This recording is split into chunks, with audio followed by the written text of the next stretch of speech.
Hello friends, welcome to my channel Shaukeen academy. आज फिर से हाजिर हैं आपके सामने।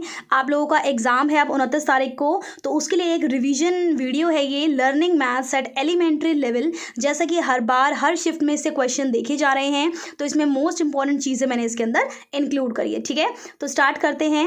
एनरिचिंग कंटेंट एंड मेथडोलॉजी, यानी कि गणितीय प्रतियों एवं विधियों का संवर्धन। इसके अंदर से बहुत बार क्वेश्चन आए हैं। ठीक है, 3 तरीके की प्रणालियाँ देखी गई। ठीक है, प्राचीन सभ्यताओं में अगर हम बात करें, एक है आपकी मायन प्रणाली, दूसरी है बेबीलोनियन प्रणाली, तीसरी है आपकी रोमन प्रणाली। ठीक है, मायन प्रणाली क्या होती है, एक लिखेंगे तो यानी कि 1 डॉट, 2 है तो 2 डॉट, 3 है तो 3 डॉट, 5 पे क्या होगा, एक स्ट्रेट लाइन होगी। ठीक है, 6 पे क्या होगा, एक स्ट्रेट लाइन होगी और एक डॉट हो जाएगा। ठीक है, इस तरीके से ये प्रोसेस जो है ये चलती रहती है। बेबीलोनियन प्रणाली के अंदर क्या होता है, ये एक बादल सी शेप के ना ऐसे बने होते हैं। ठीक है, स्माइली से टाइप में, 1 होगा तो 1, 2 है तो 2, 5 है तो 5, इस टाइप से बनते हैं। ठीक है, और रोमन प्रणाली तो आप लोगों को पता ही है क्या होता है, वो लिखा होता है रोमन नंबर्स के अंदर, तो वो वाली। ठीक है, ये जो प्राचीन सभ्यताओं की अगर हम बात करें तो ये 3 प्रणाली जो है बहुत ज़्यादा विकसित थी।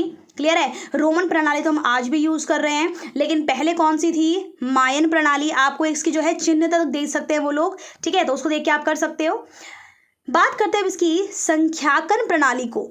हिंदू अरेनिक संख्याकन नाम दिया गया है, यानी कि शून्य वाली जो ये देखिए, शून्य को दार्शनिक संख्या प्रणाली में स्थान धारक कहा जाता है। क्वेश्चन अगर आ गया कि दार्शनिक संख्या प्रणाली में स्थान धारक किसे कहा जाता है, बहुत सिंपल क्वेश्चन है। क्या आंसर होगा इसका, शून्य को, यानी कि 0 को। ठीक है, अगर हम बात करें संख्याओं के विभिन्न समूहों की, ठीक है, विभिन्न समूहों में अगर हम बात करें तो आता है 1, सबसे छोटी गणन संख्या है। ठीक है, अगर हम बात करें गणन संख्या की, ठीक है, तो जो हर एक गणन संख्या होती है उसकी एक परवर्ती संख्या होती है फ्रेंड्स। ठीक है, अब आप पूछोगे परवर्ती संख्या क्या होती है, जैसे अगर मैं बात करूं 4 नंबर जो है उसकी परवर्ती संख्या क्या होगी, 5।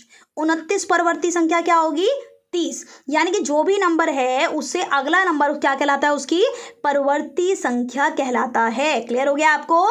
अब हम बात करते हैं 0 को प्राकृत संख्याओं में शामिल नहीं किया गया है। क्लियर हो गया आपको, ये बहुत बेसिक चीज़ें हैं।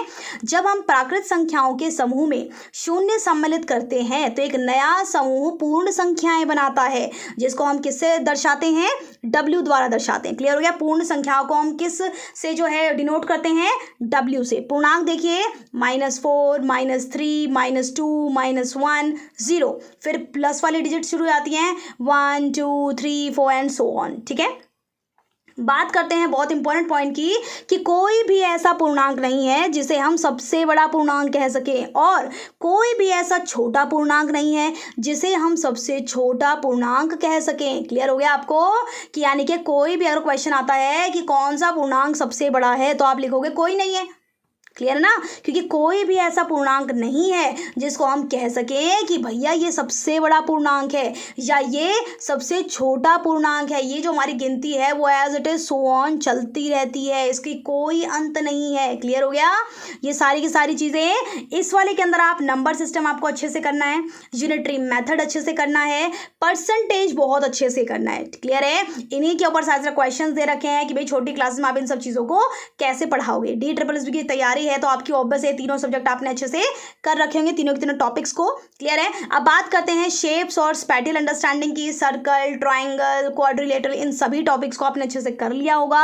अब मैं बात करूंगी इनमें जो मेन जो टर्म्स इसके अंदर दे रखी हैं। क्लियर है, जो मतलब डेफिनेशन जिस पे क्वेश्चंस आ सकते हैं। तो सबसे पहला पॉइंट, बिंदु, रेखा, तल, समतल ज्यामिति के 3 अपरिभाषित पद हैं। क्लियर हो गया, 3 अपरिभाषित पद कौन से हैं, एक है आपका बिंदु, एक है रेखा और तल समतल। ठीक है, ये ज्यामिति की 3 अपरिभाषित पद हैं। क्लियर है, बात करते हैं जीवा। जीवा क्या होती है, वृत्त पर स्थित यानी 2 बिंदुओं को मिलाने वाली रेखाखंड क्या कहलाती है, जीवा कहलाती है। क्लियर है, इस वाली यूनिट के अंदर आपको सारे के सारे 2D फिगर्स, 3D फिगर्स हर एक को अच्छे से करना है, ये आपने कर लिया होगा, आई नो इट।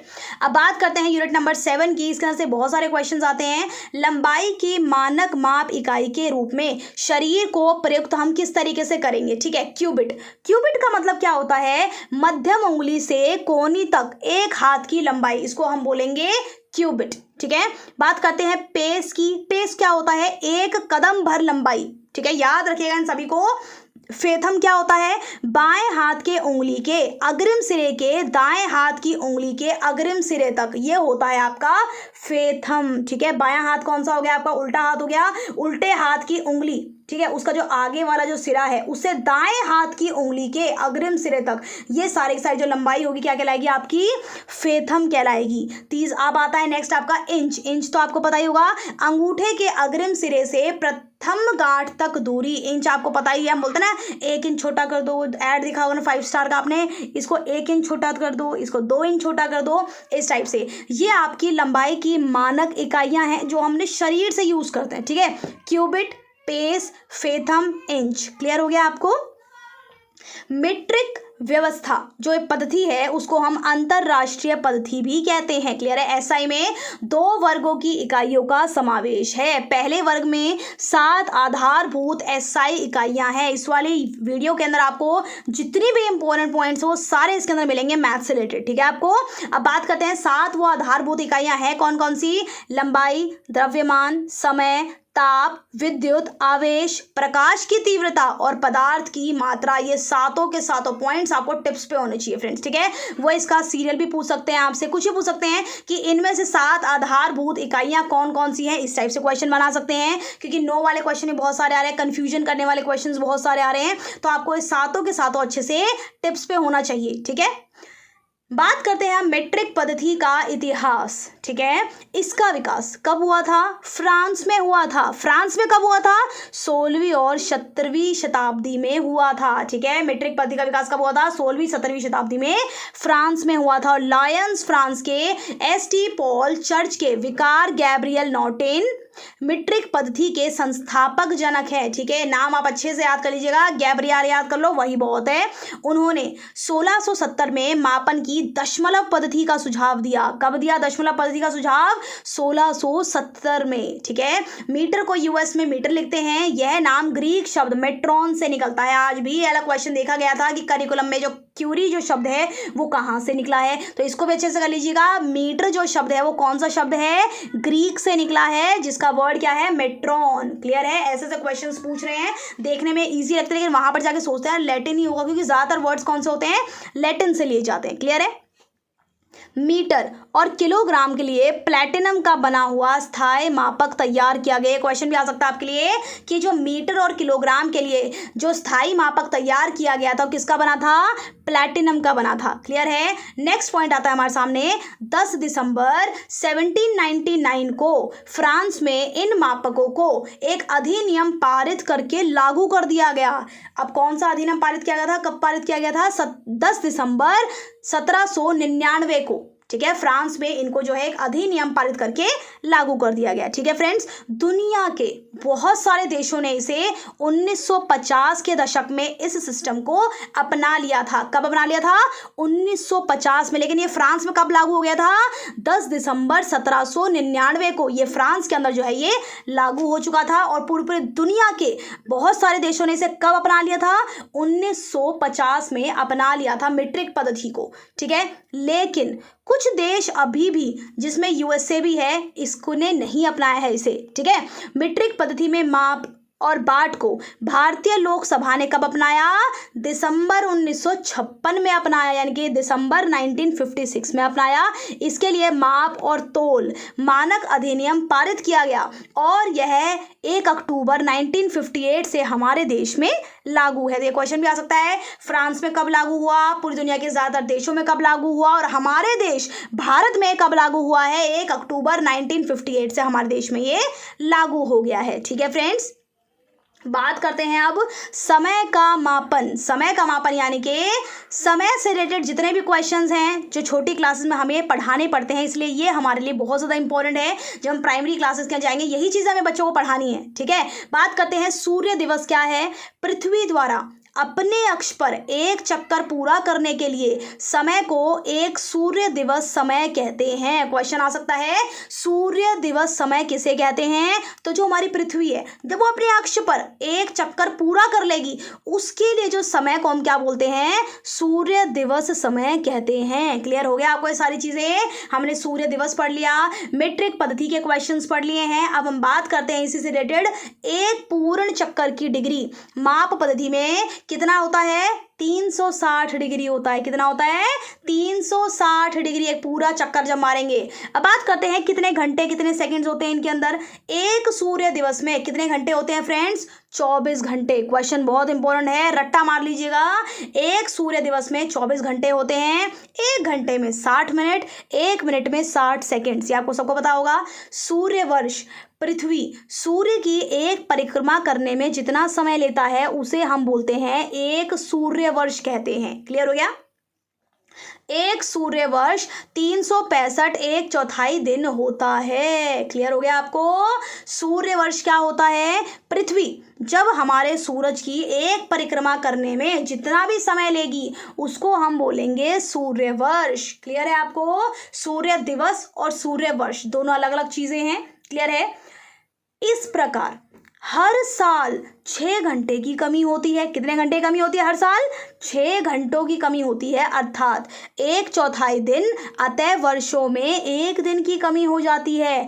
उसे पूरा करने के लिए प्रत्येक 4 साल में एक वर्ष में 366 दिन रखे जाते हैं और उसी को हम कहते हैं फ्रेंड्स लीप वर्ष। जो फरवरी में जो 28 तारीख है वो इसीलिए आती है सूर्य वर्ष के कारण, क्योंकि सूर्य वर्ष क्या होता है? 365 1/4 दिन में जो है वो परिक्रमा को पूरा करता है। तो जो 1/4 है वो कितने साल में पूरा होगा? जाके 4 साल में जो है वो एक दिन आपका बढ़ जाता है। क्लियर है? बात करते हैं अब आंकड़ों की। ठीक है, आंकड़ों से तो बहुत बार क्वेश्चन आप देखे जा रहे हैं। डायग्राम्स जो ये DI से क्वेश्चंस है, बार ग्राफ, पाई ग्राफ, ये सारी चीजें आ रही हैं। ठीक है, तो इनके बारे में डिस्कस कर लेते हैं अब।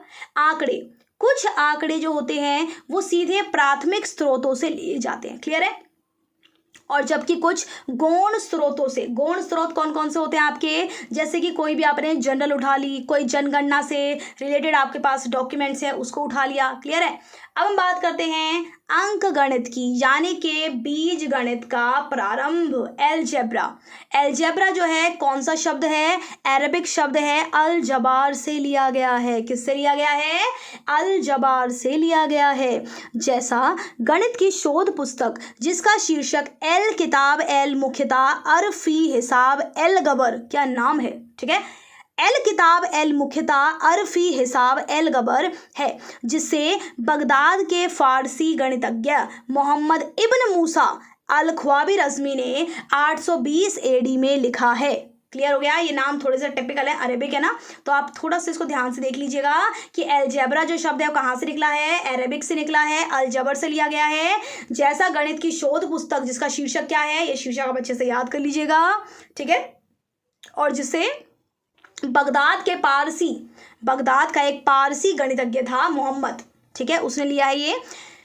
बात करते हैं आप 3वीं शताब्दी में अलेक्जेंड्रिया में रहने वाले प्रसिद्ध ग्रीस गणितज्ञ डियोफेंटस को एरिथमेटिस शीर्षक वाले प्रारंभिक कार्य के लिए बीज गणित का जनक माना जाता है। क्वेश्चन अगर ये आ गया कि बीज गणित का जनक किसे माना जाता है, तो किसे माना जाता है? डियोफेंटस को।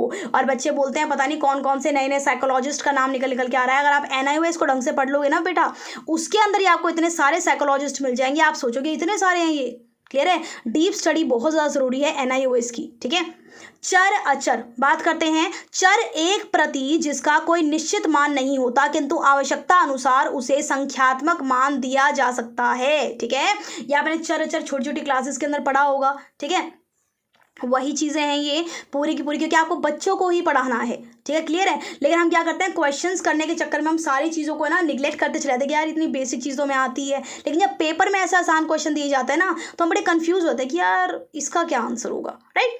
और अचर क्या होता है आपका? निश्चित संख्यात्मक मान रखने वाले प्रतीक अचर कहलाते हैं। जैसे कि 4a, a तथा p क्या है आपका? चर है और 4 क्या होगा आपका अचर कहा जाएगा। क्लियर है, चर और अचर आपको क्लियर हो गया होगा। अगर हमने क्वेश्चन जैसे दिया p = 4a, तो जो ये a है p है वो क्या है आपके चर हैं, और जो ये न्यूमेरिकल नंबर है आपका 4 उसको हम क्या बोलेंगे अचर कहेंगे। क्लियर है, आपको चर क्या होता है और अचर क्या होता है इस पर क्वेश्चंस भी किए होंगे आपने इसके ऊपर। ये सारी चीज़ें दिमाग में बिठा लीजिए, बहुत ही बेसिक चीज़ें हैं। एक बार वीडियो को देखेंगे सारे सारे पॉइंट्स वैसे ही दिमाग में आपको फिट हो जाएंगे। क्लियर है, दोबारा इसको पढ़ने की भी जरूरत नहीं है। ठीक है, अब बात करते हैं गणित अधिगम के आकलन के सिद्धांत। ठीक है, अब इसका असेसमेंट किया जाएगा। ठीक है, गणित अधिगम के लिए करिकुलम से भी बहुत सारे क्वेश्चन देखने को मिले थे कल 27 तारीख को, राइट। बहुत इजी पेपर आया था, इतना कुछ मुश्किल था नहीं उसके अंदर, लेकिन इजी भी उन्हीं के लिए जिन्होंने पढ़ा था। जब आप मुश्किल की तैयारी करते तो आप चीज़ें जो है आपको आसान लगनी शुरू हो जाती हैं। क्लियर है, तो बात करते हैं, स्टार्ट करते हैं पाठ्य वस्तु का सिद्धांत। गणित में आकलन प्रतिबिंबित होना चाहिए। कैसा होना चाहिए असेसमेंट? प्रतिबिंबित होना चाहिए, जो कि बच्चों के सीखने के लिए बहुत ज़्यादा इंपॉर्टेंट है, क्योंकि सभी बच्चों को सीखने की आवश्यकता है और योग्य बनाने की ज़रूरत है। पाठ्य वस्तु का सिद्धांत के अंदर क्या होना चाहिए? गणित के अंदर जो आकलन हो कैसा होना चाहिए फ्रेंड्स? प्रतिबिंबित होना चाहिए, क्योंकि बच्चों के लिए ना सीखना सबसे ज़्यादा इंपॉर्टेंट है। ठीक है, बिना सीखे तो उनको कोई काम चलने वाला नहीं है, राइट। अधिगम के सिद्धांत, इसका मुख्य लक्ष्य बच्चों के अधिगम को बढ़ाना है और बच्चे क्या सूचनात्मक निर्णय करते हैं इसकी सूचना अध्यापक को देना है। अधिगम के सिद्धांत में क्या होगा, यानी कि इसका मेन मोटिव क्या है? बच्चों की जो लर्निंग है उसको बढ़ाओ और बच्चे क्या सूचनात्मक निर्णय लेते हैं उसको टीचर को बताया जाए, राइट। एक और आता है आपका निष्पक्षता का सिद्धांत, यानी कि इक्विटी प्रिंसिपल। ठीक है, इक्विटी प्रिंसिपल के अंदर क्या होता है, ये देखिए, निष्पक्ष न्याय संगत आकलन में प्रत्येक विद्यार्थी के पास अपनी गणितज्ञ ज्ञान शक्ति का प्रदर्शन करने का अवसर होता है, यानी कि assessment should be a coherent process. Clear है, यानी कि आप बात करें कि जो आप हर एक बच्चे का जो असेसमेंट आप कर रहे हो, ठीक है, ऐसा तो नहीं कर रहे कि हाँ भाई आप किसी को ज़्यादा नंबर दे रहे हो, किसी को कम नंबर दे रहे हो, नहीं इसको तो कुछ भी नहीं आता, इसको तो नंबर नहीं दूंगी मैं, इस टाइप से नहीं करना है आपको सब बच्चों के लिए क्या करना है, न्याय संगत आकलन देना है। ठीक है, जो भी बच्चे को आता है उसके हिसाब से आप उसका आकलन करिए। ठीक है, आकलन को एक स्थिर अनुरूपता की प्रक्रिया होना चाहिए। क्या होना चाहिए? आकलन को एक स्थिर अनुरूपता की प्रक्रिया, यानी कि कोहेरेंट प्रोसेस उसको होना चाहिए। क्लियर है, पहला आकलन के चरण आपस में फिट होने चाहिए। क्लियर, जो भी आप आकलन कर रहे हैं उसके जो स्टेप्स हैं वो आपस में फिट होने चाहिए। दूसरा, जिस पर्पस के लिए आप असेसमेंट का आयोजन किया गया है उससे आकलन का तारतम्य होना चाहिए। क्लियर, तारतम्य का मतलब होता है मैच होना। क्लियर है, यानी कि जो भी आपने पर्पस के लिए आप आकलन का आयोजन कर रहे हैं उससे आकलन का मैच होना चाहिए। क्लियर है, तीसरा, ये तीव्र आंदोलन है, तीसरा पॉइंट है, प्रिंटिंग मिस्टेक है। तीसरा, आकलन को पाठ्यक्रम और सूचनाओं के साथ सामंजस्य होना चाहिए। ठीक है, यानी कि अगर हम तीनों के तीनों पॉइंट्स को देखें तो तीसरा पॉइंट ये कहता है कि असेसमेंट को जो भी हमारा पाठ्यक्रम है और सूचनाओं के साथ में उन दोनों का क्या होना चाहिए, सामंजस्य होना चाहिए। क्लियर हो गया आपको। अब हम बात करते हैं मैथ्स की प्रकृति की, यानी कि नेचर ऑफ असेसमेंट, यानी कि जो हम आकलन करेंगे उसकी प्रकृति कैसी होनी चाहिए। इसके अंदर हम बात करेंगे 4 पॉइंट्स की। सबसे पहला आता है appropriate to sequence of maths learning. दूसरा आता है हमारे सामने एक्सपेरिमेंटल एंड कॉन्टेक्चुअल।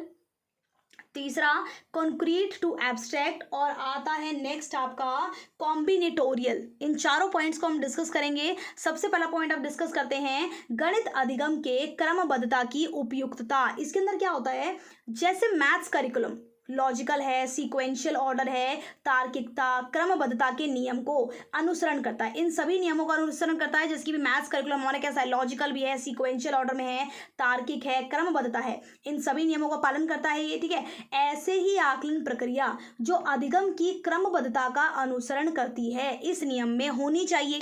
क्लियर है, यानी कि मैथ्स का जो करिकुलम है, जो चीज़ें इसके अंदर हैं, इसी तरीके से इसका असेसमेंट भी होना चाहिए। क्लियर है फ्रेंड्स, यानी कि एप्रोप्रिएट होना चाहिए to the sequence of maths learning. दूसरा पॉइंट आता है आपके सामने अनुभवात्मक एवं संदर्भात्मक, यानी कि एक्सपेरिएंशियल एंड कंटेक्चुअल। जैसा कि प्रारंभिक स्तर पर मैथ्स अवधारणा को प्रभावपूर्ण तरीके से बच्चे के परिचित संदर्भ में अंतर्निहित होने के लिए सिखाया जाता है, यानी कि बच्चे को जो भी चीज़ें पहले से आती है ना उससे रिलेट करके आप बच्चे को सिखाओ। यदि इसी समान संदर्भ में आकलन का आयोजन किया जाता है तो आकलन भी प्रभावी होगा। इसका कहने का मतलब क्या है कि जब भी आप उसको प्राइमरी लेवल पे मैथ्स को सिखा रहे हो, ठीक है, प्रभावपूर्ण तरीके से आप सिखाओगे बच्चे को। जैसे आप बच्चे को सिखा रहे हो ना कि आए पहले उसको परिचित चीज़ें जो पता है उससे उसको रिलेट करवाओ, इसी तरीके से आपको आकलन में भी करना है सेम, ठीक है। तीसरा आता है आपका कंक्रीट टू एब्स्ट्रैक्ट, बहुत इजी, मूर्त से अमूर्त की ओर। ऐसे आकलन की आवश्यकता है जो मूर्त सामग्री और अनुभवों के हस्त कौशल से शुरू होकर उन विधियों और प्रक्रियाओं की ओर जाता है जिनका संबंध अमूर्त अवधारणा की ओर है। इसका मतलब क्या हो गया, यानी कि जैसे कि हम प्राइमरी लेवल के अंदर सबसे पहले बच्चों को ना मूर्त चीज़ें सिखाते हैं जो उनके हाथ में आ सकते हैं, जिसको वो देख सकते हैं, क्लियर है। इसी तरीके से उनका आकलन भी होना चाहिए। बच्चे से आप पूछ सकते हो कि बेटा देखिए टॉफीज़ रखी है, बताओ कितनी टॉफीज़ हैं, इनको गिन के बताओ। इससे आप उसका असेसमेंट कर सकते हो, राइट। उसके बाद आप उसको कॉपी वर्कशीट्स पर लेकर जाएं, ठीक है। पहले आप लोग कंक्रीट चीज़ों का असेसमेंट लीजिए, उसके बाद एब्स्ट्रैक्ट पर जाइए, क्लियर है। नेक्स्ट पॉइंट आता है आपका कॉम्बिनेटोरियल यानी कि संयोजन की ओर। गणित अधिगम का आकलन विभिन्न विधियों और प्रणालियों को संयोजित रूप से या अलग से पुनः पाठ्यक्रम के रूप में ग्रहण कर चुका है। इसका मतलब क्या है, यानी कि जो मैथ्स लर्निंग है उसका जो असेसमेंट है ना, बहुत सारी विधियां आती है इसके अंदर, बहुत सारी क्या आती है, प्रणालियां आती हैं। इन सभी का एक मिला जुला रूप है जो हम ग्रहण कर चुके हैं, ठीक है। यानी कि पुनः पाठ्यक्रम के रूप में ये ग्रहण जो है ये कर चुका है, क्लियर है आपको। यानी कि असेसमेंट की प्रकृति के अंदर हमने अभी 4 चीज़ें पढ़ी हैं कि मैथ्स लर्निंग जो है एप्रोप्रिएट होनी चाहिए, सीक्वेंस के अकॉर्डिंग होनी चाहिए, एक्सपेरिएंशियल और कॉन्टेक्चुअल होनी चाहिए, यानी कि जो भी उसके एक्सपीरियंस है उसके अकॉर्डिंग होनी चाहिए। अब बात करते हैं नेक्स्ट पॉइंट की, डायमेंशन आकलन की विमाएं। ये जो हैं 10 है फ्रेंड्स, इनको आप अच्छे से देख लीजिए। डायमेंशन ऑफ असेसमेंट, सबसे पहला आता है आपके सामने नंबर, दूसरा आता है नंबर ऑपरेशंस, तीसरा आता है आपके सामने फ्रैक्शन, चौथा space and spatial thinking, fifth आता है आपका मेजरमेंट, सिक्स आता है आपका प्रॉब्लम सॉल्विंग, 7 है आपका पैटर्न्स, 8 है आपका डाटा हैंडलिंग, 9 है आपका बेसिक अलजेब्रिक प्रोसेस, 10th है आपका सिंपल इक्वेशंस। यानी कि ये सारी की सारी जो चीज़ें हैं आपकी क्या हैं, आकलन विमाएं हैं। और जो ये 9th और 10th है वो आती है आपकी ओनली इन अपर प्राइमरी, ठीक है। 9th वाली कौन सी है, बेसिक अलजेब्रिक प्रोसेस, और सिंपल इक्वेशन आपकी आती है 5th के ऊपर, ठीक है। 6th क्लास में आप इन चीज़ों को पढ़ाएंगे, ठीक है। बात करते हैं अब स्व आकलन की, जब बच्चा खुद ही अपने कार्य का असेसमेंट करे, आकलन करे, ठीक है। तो इसकी जो है बहुत सारी तकनीकें होती हैं, 4 तकनीकें होती हैं। सबसे पहली होती है छानबीन करना। छानबीन करने को हम इंग्लिश में बोलते हैं स्क्रूटिनी। क्या बोलते हैं, स्क्रूटिनी। दूसरा आता है आपका तुलना करना यानी कि कंपैरिजन करना। ये बच्चा जो है खुद कर रहा है, इन सब टेक्निक्स का यूज़ कर रहा है। तीसरा आता है स्व विश्लेषण यानी कि सेल्फ एनालिसिस। क्या होता है, सेल्फ एनालिसिस। और चौथा आता है आपका प्रतिबिंबन यानी कि रिफ्लेक्शन, ठीक है। यानी कि बच्चा जो है खुद का आकलन करेगा अपने कार्य का 4 तरीकों से, स्क्रूटिनी, कंपैरिजन, सेल्फ एनालिसिस और रिफ्लेक्शन। अब अगले पॉइंट की तरफ बढ़ते हैं, गणित में सतत और व्यापक आकलन जो हमें करना ही है, क्लियर है। जब हमारा असेसमेंट अभ्यास छोटे छोटे अंतराल में नियमित रूप से किए जाते हैं तो वह आकलन जो है क्या बन जाता है, सतत बन जाता है। यानी कि सिंपल लैंग्वेज में अगर हम बात करें तो जब भी हमारा असेसमेंट प्रैक्टिस है छोटे छोटे टाइम इंटरवल में नियमित रूप से किया जाएगा, वो क्या कहलाएगा, कॉन्टिन्यूअस कहलाएगा, यानी कि सतत कहलाएगा, ठीक है। व्यापक की अगर बात करें तो व्यापक के अंदर क्या होता है, विद्यार्थी के शैक्षणिक और जो पाठ्य सहभागी पक्षों के विकास का आकलन आपका व्यापक के अंदर आ जाता है, ठीक है। बात करते हैं अकॉर्डिंग टू एनसीएफ। एनसीएफ के अकॉर्डिंग क्या है, वर्तमान मूल्यांकन प्रणाली को एक ही परीक्षा सभी के लिए उपयुक्त की धारणा कहा जा सकता है, क्लियर है। ये डेफिनेशन अकॉर्डिंग टू एनसीएफ है कि एक ही जो एग्जाम है आपका वो सभी के लिए उपयुक्त है, ये धारणा इसके अंदर दी गई है, क्लियर है। बात करते हैं पोर्टफोलियो की। पोर्टफोलियो बहुत बार क्वेश्चंस आए हैं। पेपर पेंसिल टेस्ट छात्र के विकास के सभी पहलुओं का आकलन नहीं कर सकते, ठीक है। आप ये नहीं कर सकते हो किसी के जो है हुनर का आप आकलन कर सकते हो। जैसे टीचिंग के अंदर DTPLC में होता क्या, पेपर दिया, पास हुआ और वो टीचर बन गया, नो, फायदा नहीं ना उस चीज़ का। आप टीचर हैं तो आप उसका इंटरव्यू लीजिए ना, जैसा अब नई न्यू एजुकेशन पॉलिसी के अंदर हुआ है, KVS के अंदर भी इसी तरीके से होता है। तो भाई अब तो इंटरव्यू होने शुरू, इंटरव्यू एक तरह से वैसे सही भी है, क्लियर है। उसे पता चल जाएगा भाई आप बोलने लायक हो कि नहीं हो। आप एज अ टीचर सिर्फ आपको किताबी ज्ञान है, उसके अलावा आप बच्चों को कैसे पढ़ा सकते हो, कैसे उस चीज़ को डील करोगे, ये सभी चीज़ें आपके इंटरव्यू के अंदर ही आएंगी, राइट। तो बात करते हैं पोर्टफोलियो की। तो जो पेपर पेंसिल टेस्ट है वो एक स्टूडेंट के डेवलपमेंट का जो है सभी पहलुओं का असेसमेंट नहीं कर सकता और भविष्य के अधिगम योजना बनाने में सहायक भी नहीं होता है, ठीक है। पोर्टफोलियो क्या करता है, एक ऐसा माध्यम है जिसके द्वारा गणित अधिगम का आकलन किया जा सकता है। बच्चे जो होते हैं अपनी भावनाओं को, अपनी विचारों की अभिव्यक्ति करने का अवसर प्रदान करते हैं, राइट। टीचर जो होगा, टीचर भी छात्र की उन गतिविधियों के बारे में जानकारी प्राप्त करता है जो स्टूडेंट के साथ कक्ष से बाहर घटित हो रही होती है, ठीक है। कक्षा के बाहर जो है जो भी चीज़ एक्टिविटीज़ हो रही हैं उसके बारे में टीचर को पता होता है। ये एक समय अवधि के भीतर छात्र द्वारा किए गए कार्य का एक संग्रह होता है। यह एक समग्र रिकॉर्ड प्रस्तुत करता है, यानी कि बच्चे ने जो जो एक्टिविटीज़ करी हैं, क्लियर है, वो सारी चीज़ें किसके अंदर आती है, आपकी पोर्टफोलियो के अंदर आई है। भाई बहुत सारी एक्टिविटीज़ होती है जो हम स्कूल के अंदर करते हैं, राइट, वो सारी चीज़ें हम किस में डाल देते हैं, पोर्टफोलियो के अंदर डाल देते हैं, ठीक है। ये हमारे असेसमेंट वाली वीडियो के अंदर ही मिल जाएगी आपको कि पोर्टफोलियो क्या होता है, क्यूमुलेटिव रिकॉर्ड क्या होता है। ये सारी चीज़ें असेसमेंट अलग अलग हैं कि इसके अंदर क्या क्या चीज़ें डाली जाती है। तो इसके अंदर बोला गया है कि मैथ्स के अंदर पोर्टफोलियो बेस्ट होता है, क्लियर है। अब एट लास्ट अगर हम बात करेंगे पृष्ठ पोषण की, यानी कि प्रोवाइडिंग फीडबैक, बच्चों को फीडबैक प्रेजेंट करना। पृष्ठ पोषण व्यक्तिगत रूप से उपलब्ध कराएं, समूह में नहीं, ठीक है। बच्चों को ना बहुत ना इंसल्टिंग सा फील होता है। मान लो आप ही को बोला जाए, ठीक है, आपको बोला जाए DSSB का रिजल्ट आ गया, चलो पूरे परिवार को बिठाओ, उसके बाद रिजल्ट देखते हैं आपका, कितना गंदा सा फील होता है। अगर पास हो जाए तो भाई बहुत गर्व की बात है, लेकिन फेल हो गए तो बच्चों को कितना ज़्यादा बहुत बुरा फील होता है, राइट। जब हमारा रिजल्ट जो है नेगेटिव होता है, फेल हो जाते हैं हम, बहुत बुरा फील होता है, राइट। ऐसे बच्चों को ही फील होता है, ठीक है। अगर बच्चों का रिजल्ट गंदा भी है तो टिप्पणी ना करें, उन्हें हौसला दे, उनका हौसला मत तोड़ो कि यार तेरा रिजल्ट इतना गंदा है, नो, उनको हमेशा जो है आप उसको बढ़ाओ कि भाई नहीं तू कर सकता है बेटा, ठीक है, इस तरीके से। अब हम बात करते हैं क्वेश्चंस की। गणित शिक्षण की निम्नलिखित में से किस विधि से शिक्षक बच्चों को विपणन के द्वारा पाठ्य पुस्तकों से लाभ तथा हानि की अवधारणा को लागू करने में मदद कर सकते हैं। तो कौन सी विधि से, परियोजना विधि से हम बच्चों को ये चीज़ें पढ़ा सकते हैं, ठीक है। अब बात करते हैं गणित शिक्षण की निगमनात्मक विधि के उदाहरण। निगमनात्मक विधि के उदाहरण कौन कौन से हैं। यदि हम बात करें 112 के स्क्वायर की, ठीक है, हमें ज्ञात करना है तो हम क्या फॉर्मूला लगाएंगे, a + b का whole square is equal to a² + b² + 2ab।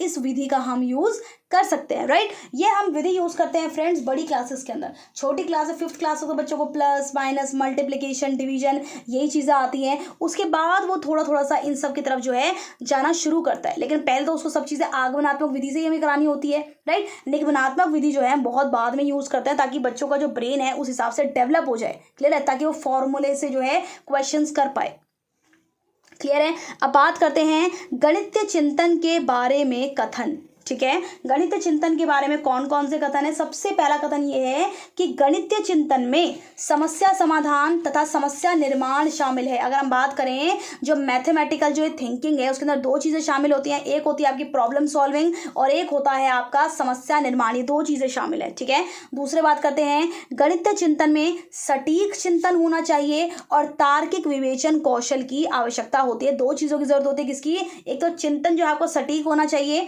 और तार्किक विवेचन कौशल, ये दो चीजें होनी चाहिए, क्लियर है। समस्या समाधान के लिए आइडल मॉडल है, किसने प्रस्तुत किया था, ब्रेसफोर्ड ने। किसने, ब्रेसफोर्ड ने जो है विकसित किया था समस्या समाधान के लिए, यानी कि प्रॉब्लम सॉल्विंग के लिए।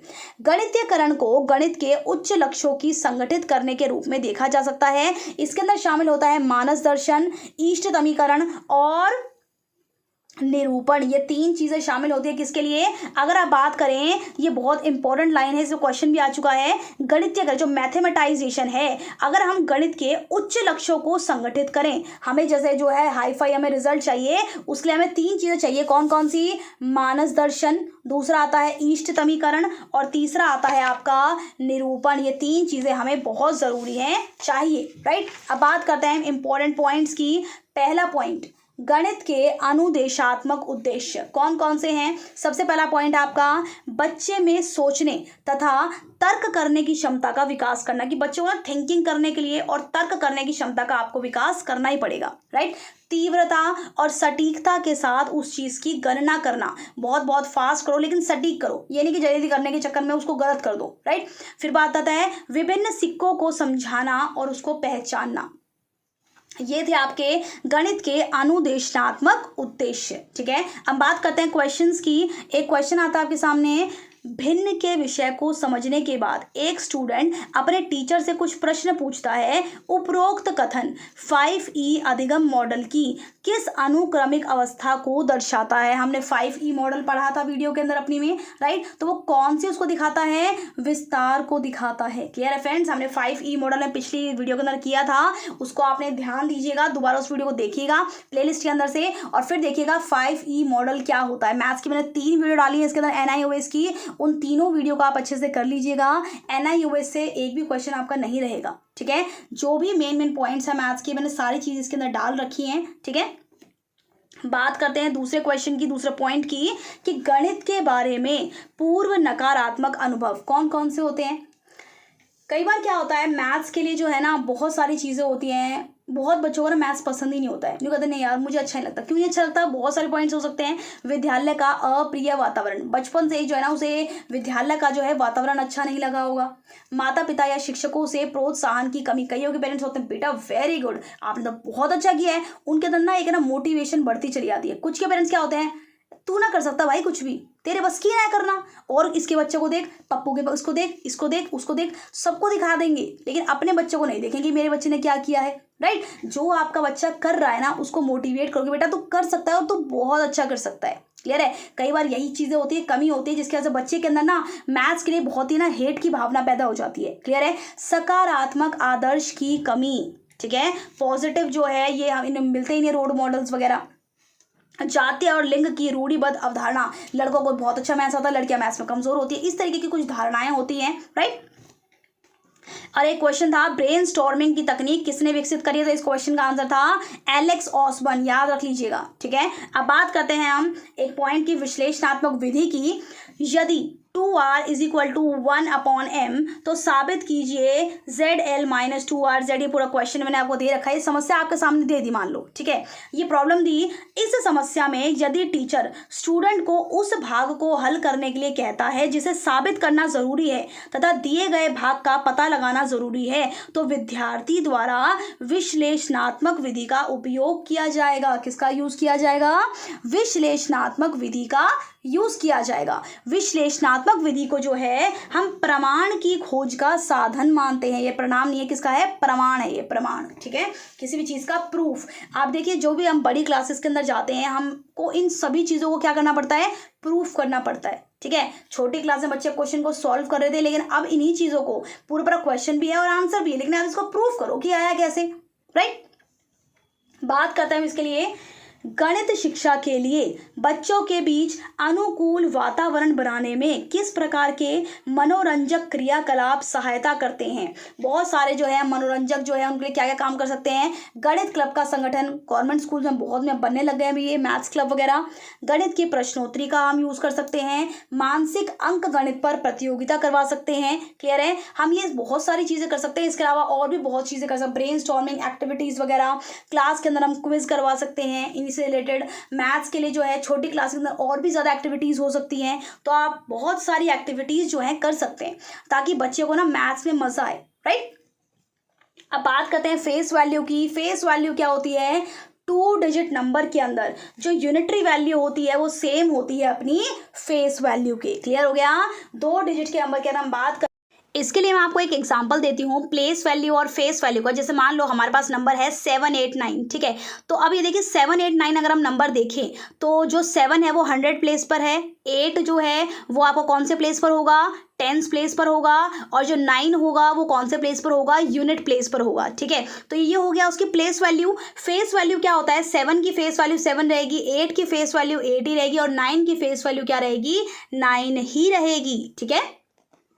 बात करते हैं अब बात करते हैं आप भय और असफलता की। एक डेफिनेशन दी गई है इसके अंदर कि जो स्थानिक मान को पहचानने में असफलता गणित में 4 संक्रियाओं में विफलता की ओर ले जाती है। यानी कि स्थानिक मान जो प्लेस वैल्यू है, जब बच्चा उसको नहीं पहचान पाता है तो हम किसकी तरफ जा रहे हैं? जो आपको चारों संक्रियाएं बच्चों को मतलब बताई जाती हैं, उसमें विफलता की ओर लेकर जा रही है।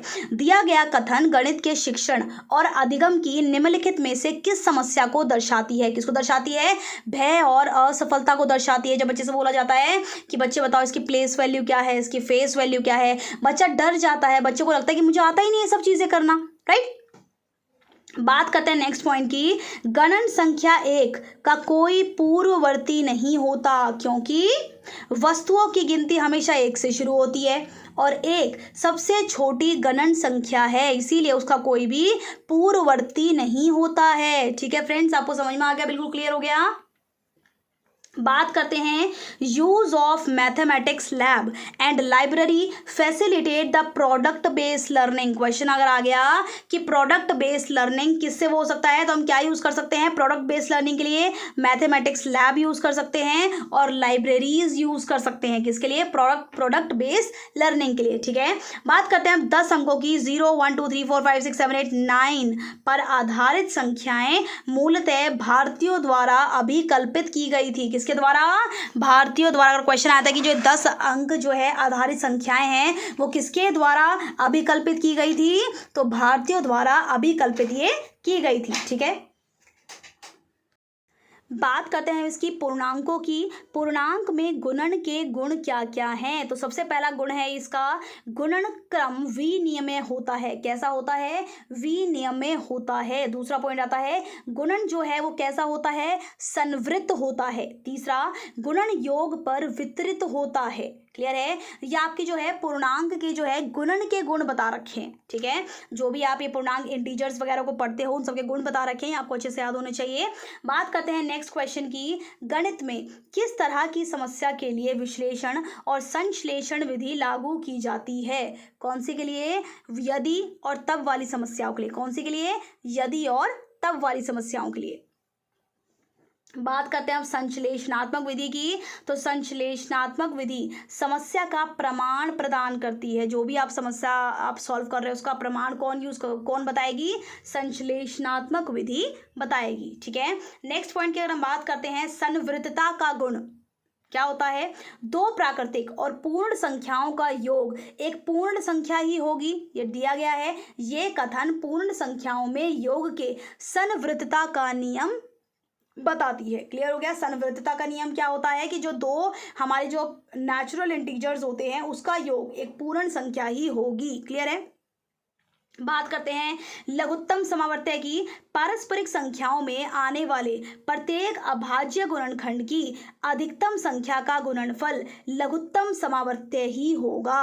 क्लियर है? ये सारे के सारे पॉइंट्स रखे हैं जो आपको टिप्स पे होने चाहिए। क्लियर है?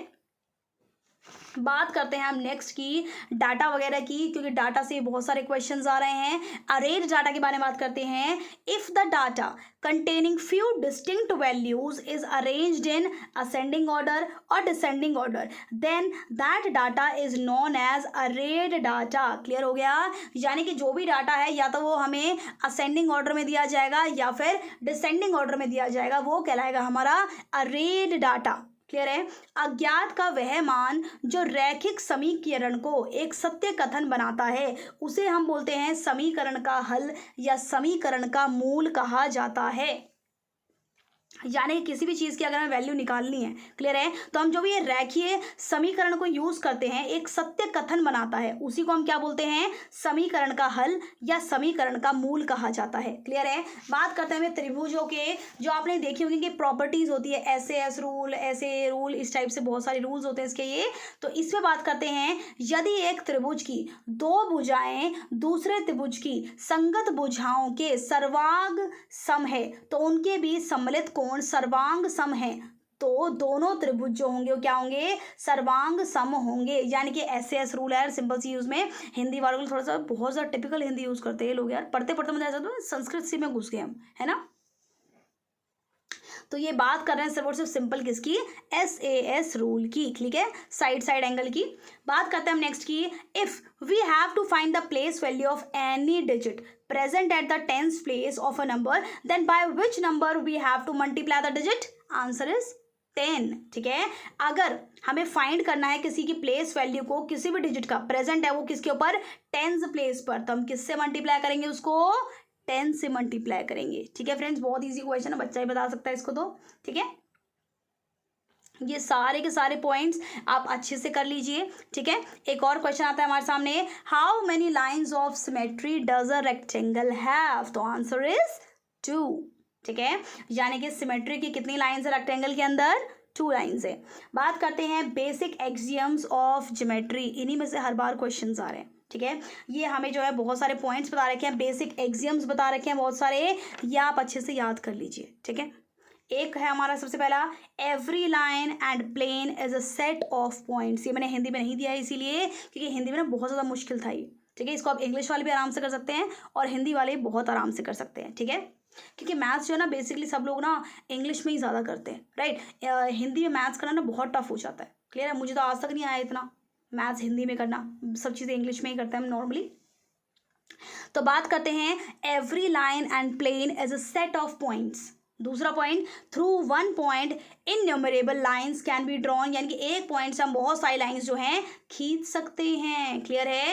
Every line and plane is a set of points, एक सेट ऑफ पॉइंट्स होता है। Next point, through 2 different points one and only one straight line can be drawn, यानी कि 2 डिफरेंट पॉइंट से one and only one straight line can be drawn. जो अब 2 points ही दे दिए तो एक लाइन जब एक पॉइंट से शुरू होगी उसी पे खत्म होगी वो तो, राइट। एक पॉइंट आता है नेक्स्ट हमारा, the line drawn through 2 given points, अगर 2 गिवन पॉइंट्स दिए जाते हैं उस प्लेन के अंदर तो वो वहीं पर लाई करेगी, उसी प्लेन पर, राइट। नेक्स्ट पॉइंट आता है, there exist only one plane containing 3 points not lying in a line, यानी कि there exist only one plane, अगर हम बात करें वन प्लेन की हम बात करते हैं, कंटेनिंग कितने पॉइंट्स उसके अंदर, 3 पॉइंट्स हैं, तो वो not lying in a line, किसी लाइन में जो है वो नहीं लाई करती। नेक्स्ट पॉइंट आता है हमारे सामने, if 2 planes intersect their intersection is a straight line, ठीक है। बहुत इजी है ये, छोटी क्लासेस में हम इनको करवा रहे हैं, ये फिर भी आप अच्छे से इनको देख लीजिए। Fraction with equal denominators are known as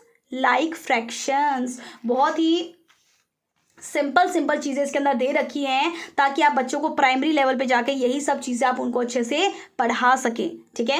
ये सारे के सारे हमारे पास पॉइंट्स थे। Fraction with equal denominators are known as like fraction, unlike fractions आपने किए होंगे, बहुत ईजी है। बात करते हैं हम नेक्स्ट पॉइंट की, 3D वस्तुओं की। 3D वस्तुएं जगह का एक भाग घेरती हैं, ठीक है। 3D वस्तु द्वारा घेरी गई जगह उसका आयतन माप होता है, क्या होता है, आयतन माप होता है। सर्कल हो गया आपका, क्यूबॉइड हो गया, ये सारी चीज़ें क्या है, जगह घेरती है, उसको क्या कहलाता है, हम ये आयतन माप कहलाती है ये सारी चीज़ें। If the difference between 2 prime number is 2, अगर मान लो 2 प्राइम नंबर्स का जो डिफरेंस है वो 2 है, then those 2 prime numbers are known as twin primes. Twin primes जो आपने किया होगा मैथ्स के अंदर, ये नंबर सिस्टम वाले चैप्टर के अंदर, कि अगर 2 प्राइम नंबर्स का जो वो है डिफरेंस 2 है तो क्या कहलाएंगे, ट्विन प्राइम्स कहलाएंगे। 3D वस्तुओं पर पृथ्वी के खिंचाव की अधिकतम न्यूनता उसे भार ताप माप को दर्शाती है, किसको दर्शाती है, भार और माप को दर्शाती है, क्लियर है। ये बहुत टिपिकल, बहुत छोटी छोटी सी चीज़ें हैं जो बहुत ही पेपर के अंदर आ जाती हैं, सिंपल उसके अंदर। बात करते हैं अब, इन संख्या प्रणालियों में योग संवृत होता है। योग संवृत किस किस के अंदर होगा, एक होगा आपका प्राकृतिक संख्या में, पूर्ण संख्या में, परिमेय संख्या में और पूर्णांक में। इन चारों के अंदर क्या होगा, योग जो होगा आपका क्या होगा, संवृत होगा इन संख्या प्रणालियों में। किस किस में, प्राकृतिक संख्याओं में, पूर्ण संख्या में, परिमेय संख्या में और पूर्णांकों के अंदर, क्लियर है। बात करते हैं अब, त्रिभुज बनाने के लिए वांछित न्यूनतम डेटा, कोई भी 2 भुजाओं की लंबाई और उसके अंतर्गत बने हुए कोण का माप, क्लियर है। कभी भी आपको मतलब मान लो कोई भी 2 त्रिभुज की आपने लंबाई पता चल गई आपको और उसके अंतर्गत जो भी कोण है उसका माप पता चल जाए तो आप उसको बना सकते हो, राइट। सेमी वर्ग और मीटर वर्ग के क्षेत्र का परिकल्पन नहीं किया गया है, उन्हें क्रमशः 1 सेंटीमीटर स्क्वायर 1 मीटर स्क्वायर के रूप में परिभाषित किया गया है, क्लियर है। ये भी चीज़ बहुत इंपॉर्टेंट थी थी कि जो सेमी वर्ग है, मीटर वर्ग है, इसके क्षेत्र का जो है परिकल्पन नहीं किया गया है। आज भी उन्हें क्या कहा जाता है, 1 सेंटीमीटर स्क्वायर, 1 मीटर स्क्वायर, इस तरीके से हम उसको जानते हैं। क्लियर है। एक वर्ग में सम्मिलित की कितनी रेखाएं होती हैं? सममिति कितनी रेखाएं होती हैं? 4 रेखाएं होती हैं। कितनी होती हैं? 4 रेखाएं होती हैं। अगर हम बात करें पोस्टुलेट्स वगैरह की, postulate is which can not be accepted but is prove. Postulate होता क्या है? जिसको हमने एक्सेप्ट तो नहीं किया लेकिन वो प्रूव है चीजें। क्लियर है। क्वेश्चन आ सकता है पोस्टुलेट क्या होता है? पोस्टुलेट को एक्सेप्ट नहीं किया गया है लेकिन उसको प्रूव किया जा चुका है। क्लियर है। In metric and imperial system both the base units and derived units, metric और इंपीरियल सिस्टम बोथ के अंदर क्या है, हमने बेस यूनिट्स पढ़ी, डिराइव्ड यूनिट्स पढ़ी, ये सभी चीज़ें हम इसके अंदर पढ़ी हैं। बहुत इजी यूनिट थी ये, इसके अंदर बहुत बेसिक चीज़ें थी। ठीक है। जो भी आप 5वीं तक पढ़ाओगे ना वही चीज़ें इसके अंदर थी। नंबर सिस्टम हो गया, परसेंटेज हो गया, रेशियो एंड प्रपोर्शन हो गया, इन सभी चीज़ों को आपको अच्छे से प्रिपेयर करना है। आज इस वीडियो के अंदर हमने बहुत बेसिक चीज़ें करी हैं। तो thank you so much, thank you for watching my video. Please like, subscribe and